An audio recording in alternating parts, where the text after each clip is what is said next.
Welcome to today's episode, Investing in Brands Today for Growth Tomorrow. I'm joined by Nick Centera, Director of Marketing at Qcells EPC and a host of the Renewable Storytellers podcast. Nick brings a wealth of insights into how companies can sustain their brand even in tough economic times.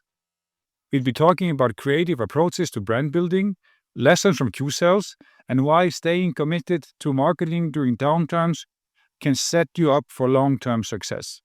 So thanks for joining us, Nick. Pleasure having you. I'm so excited to be here, and I'm excited, and my beard. I'm very envious of what you've got going on. So maybe someday I'll get there. Well, and actually, in my case, when I entered the energy space about 10 years ago, I looked like this.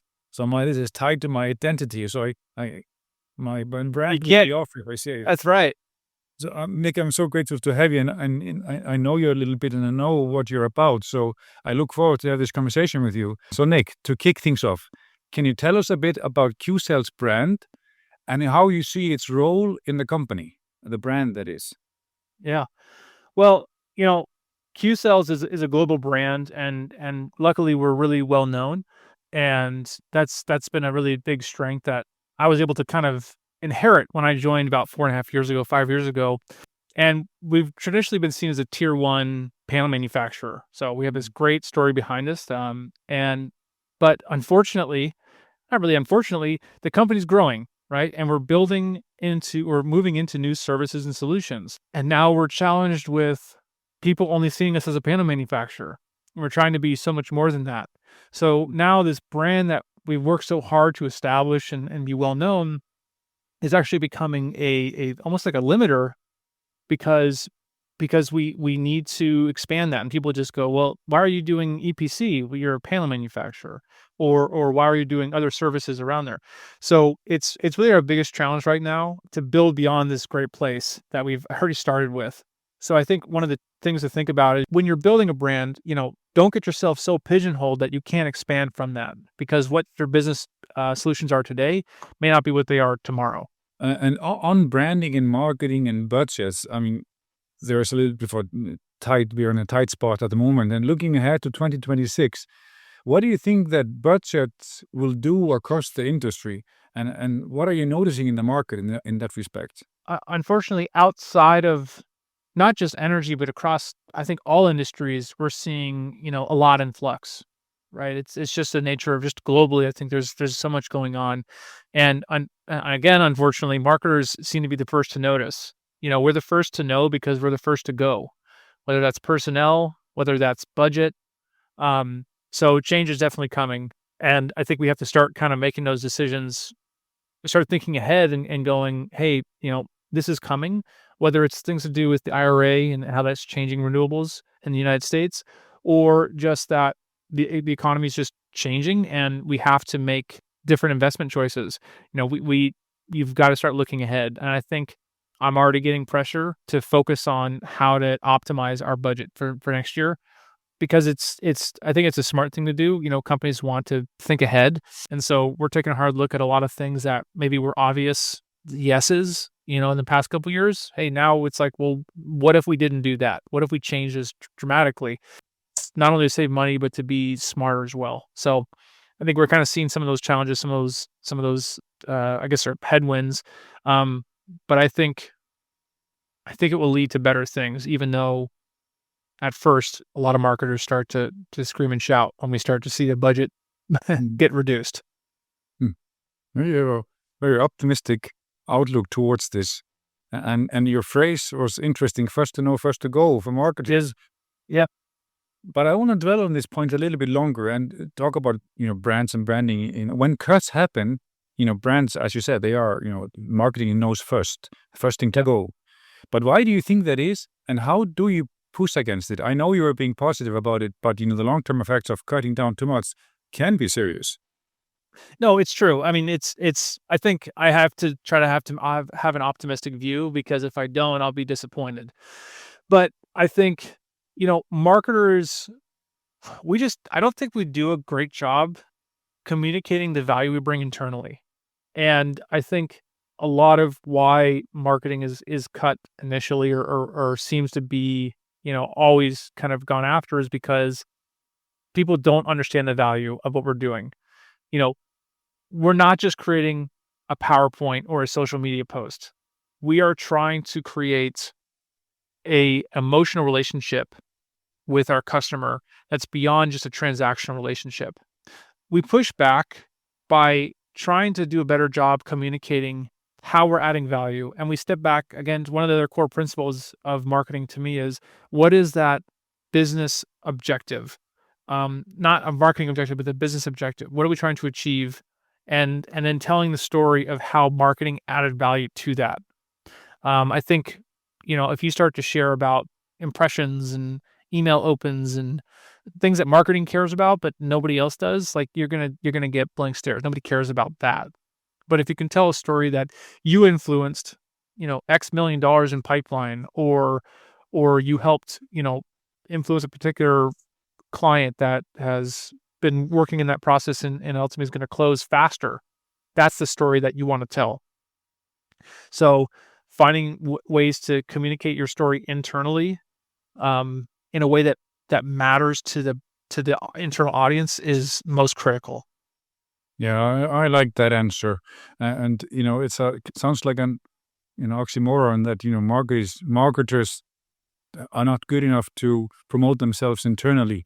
So that's a sounds like it's not true. But I think you're right. Have you seen that? How many times have you heard marketers kind of rally against that? They're getting the they don't be. I'm not understood internally. Yeah, I've heard this many times. Yeah, And I so much agree. I mean, they are dealing with business problems, not marketing problems, but they yeah. sometimes forget that in their siloed world. I mean, everybody is not just marketers, but yeah, I agree. Back on why we shouldn't cut back. I mean, I know there's a lot of literature out there, but I just want to have a normal conversation with you about it. So there is a plenty of evidence that brands that keep investing during downturns, they come out stronger. How do you make that case internally when everyone is focused on short-term savings? Well, like I said, I think focusing on those business goals, like what does a business need to achieve? Is it driving new customers? Is it building upon your existing customers? You know, being more efficient? Whatever the pieces are, you've got to start with that. The whole business does, right? And then marketing needs to fit ourselves into that. If you need to grow recurring revenue by X, and whatever business type you're in, whether you're in B2B or B2C, marketing can play a strong role in how you communicate and add value. And I think if you just keep trying to do the same thing without tying yourself back to that and telling how you fit into that, you're just going to always struggle. As important as marketers feel, everyone in a company feels the same way. Everyone feels critical. IT is like, well, if you don't have a working computer, how are you going to do your job, right? Everyone can tell a story of why they're important. But so I think you need to be able to tell that story, how you fit back to the business objectives. But I think also we have to be able to compromise, as frustrating as it is to see your budget get cut or mid-year to see something change, you have to be like, well, I can either wallow in self-pity or I can go, what am I going to do now to adjust and make that happen? Because I think if you're not dynamic, you're going to be frustrated. And if everything is built upon this idea that you're just going to have more money, I think you're always going to find yourself disappointed because there's no end to that. I think if you're in a small company and you have a $50,000 marketing budget and you're a Coca-Cola and they have a $1 billion marketing budget, there's always never enough and there's always constraints. So if you can't learn to work within those constraints and learn how to be compromised, I think you're going to find frustration. Mhm. Yeah.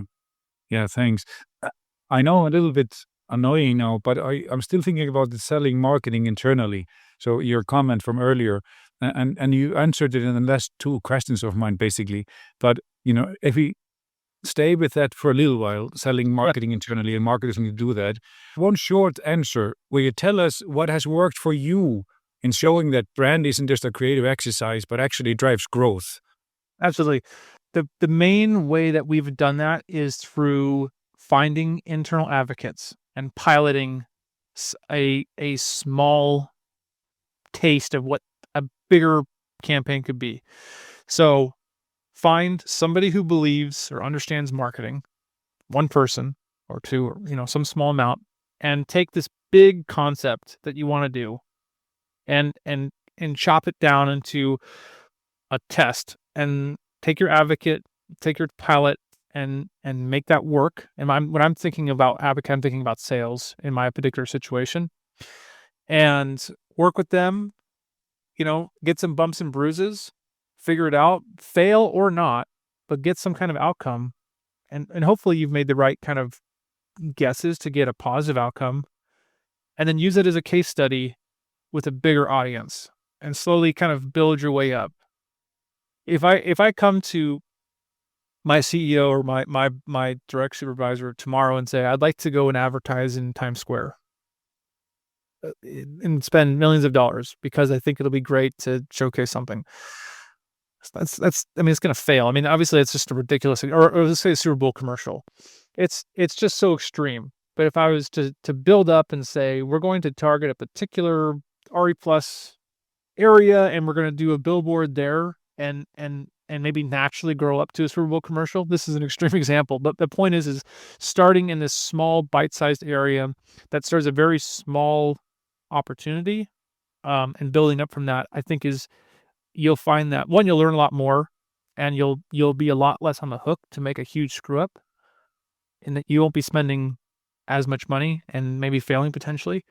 But then two, you prove out the value and you say, I was an intelligent marketer and I thought through this and we tested it.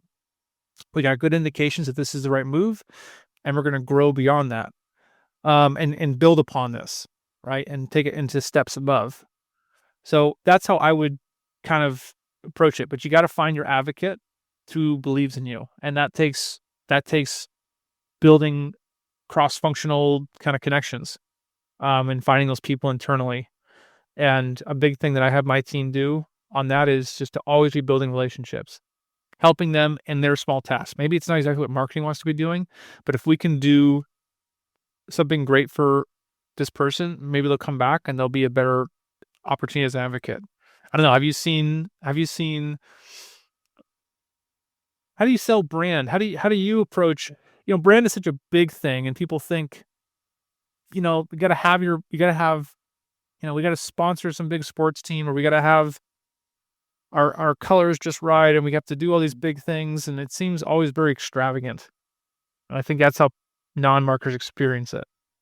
I really do like your practical advice about, finding people to endorse you internally. But what I find, when as a consultant, mostly, particularly in energy, where people don't really understand branding and they think they don't need it, or it's not for us, someone else, and a lot of smart engineers, and they may look you the wrong way in the beginning of the consultancy, but if you just relate with them and you just show them the numbers and you don't try to be too overly scientific, but still be, have substance, that be a little bit, show your creativity and substance, then you'll win them over and they will be, fine ambassadors. But that can take a while because they're just not used to this kind of thinking, and they think it doesn't, it belongs to a different world. And the word branding, I can't even use it in all industries because it's a bad word. I have to say reputation or something else, because branding is tied to, excessive spending or something else. Yeah, but thanks for asking me, but I'm going to focus more on your answers, because I do like your practical advice. I have actually another question that comes down to practical advice. So, because with budgets going down, with smaller budgets, creativity becomes even more important. Do you have some low-cost, high-impact things that you're trying to keep, that you're using to keep Qcells visible and top of mind? Yeah. As I said, brand doesn't always have to be extravagant. More money, more problems. Oftentimes. When we have less, we have to challenge ourselves and find some unique situation. So some low cost, but I think extremely high value return tactics are about leadership. In my business in B2B, and I'm an enterprise kind of sales environment, our internal subject matter experts are a huge value point. And what people crave, I think, in the industry is information there's plenty of information out there, right? With AI now, you can make anything you want. But true, thoughtful SME content that speaks to the needs that your customer has. I mean, as long as you have the person internally who's willing to give time and you willing to kind of dive in and be a writer first, it doesn't really cost you anything to do that. And then to share it digitally, whether it's doing your own webinar or social to share it. But that's not free, but it's anybody can do that. You don't have to be huge. Finding earned media opportunities. There's a lot of publications where you got to pay to play. A lot of opportunities like that out there. But there are lots of times where if you bring something of really high value, that's a strong piece of content, like something from your SMEs, a lot of publications are happy to take that. At least they'll give you one, in the year, and they'll put it in there because you're helping them look better. And then the third piece, and these all fit together, is reusing your content across channels. So if I were in a small company, I would be leveraging my SMEs to build that initial thought leadership content. And then, trying to get that earned media opportunity, like I said, for publications. But then I'm going to chop that thing up into 1,000 pieces and use it across everywhere I have and tell that story, not share that one blog or whatever one time. I'm going to share it 20 times because, number one, people may miss it the first time or the second time or the seventh time that you send it. People need to see these messages repeatedly. And the other reason why is because they forget. Just because I tell you that marketing is important and I give you a reason why, it doesn't mean that you're going to retain it. It's important to me, but if you're on the outside, you're my receiving end, you don't really care. It doesn't matter to you. I have to make you care. So rather than look at creating 1,000 different assets and spending time and money to make all of those, what kind of core assets can you create with the team you have internally and finding ways to utilize that in a bunch of different ways and just tell that same kind of core story over and over again, because that's how you build a brand as well. You don't want to have a bunch of mixed messaging. You want to have some core principles that you can just repeatedly tell so that people know, God, I'm tired of hearing about Qcells, but I know that they've got an integrated solution. But you know what I mean? And that's how they walk away. They think about that rather than 7 different disparate messages and we spend some money on some cool video. And then no, we drive the same story home over and over again, because that's what we want you to think about when you think about Qcells the next time. This is good advice. It's solid advice. So thanks for sharing that. Me being annoying again, I want to go back on, another point that I had. It's kind of resonates with what you're saying. You have to do something, many times to get things across. But if you do step back and look at the big picture, and what do you think is the long-term payoff of sticking with brand building, even in those tough times? Well, the sun does rise eventually, even when things are tough. If your company makes it through that, your sun does this, you're there. The question I would ask is, do you want to be starting from zero again if you had to pause things? If you were like, well, I don't have all this money, so therefore I'm going to not do anything, which I've unfortunately had to deal with in some circumstance. So now we're starting from zero. Again, all this great brand that we had built, this great kind of positioning, we have to start over again. And finding ways to compromise and work through and keep that brand going, even if it's smaller, it will reap you benefits. It's kind of like investing in a downturn. You want to put those dollars in because when you come out, you're going to be worth more. And I think it's the same thing with brand building is, maybe you can't go get the Super Bowl commercial anymore, but you can still do small pieces and find those human stories inside your company to tell and to continue to build that brand. Have a long vision. Now that's for marketers. From a company standpoint, if the company just doesn't have the money or you're going to get cut down, that's realistic. But again, tie yourself back to those core business goals, because the company needs to make revenue, right? Whether it's new or existing customers, what new and unique ways can you serve that without spending money?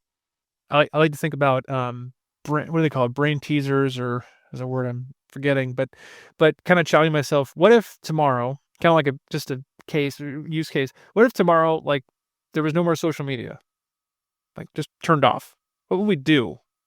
How would we approach that?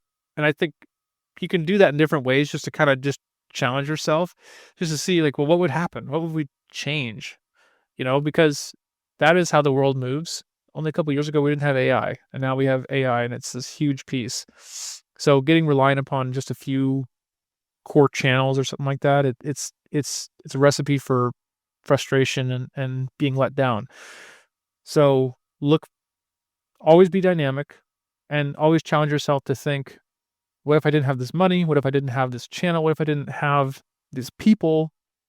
And always be kind of finding new opportunities to grow and expand beyond just doing the same old thing every day. Yeah, thanks for that. One last question, and it's about thought leadership, and it's about charge. This is a charge podcast, of course, and we of course hope to see you in San Antonio in 2026. And there we're going to talk about those things, how we turn brand strength into business value. I mean, that's really important. What are you? Well, hopefully you will come, but what are you most looking forward to when you're there?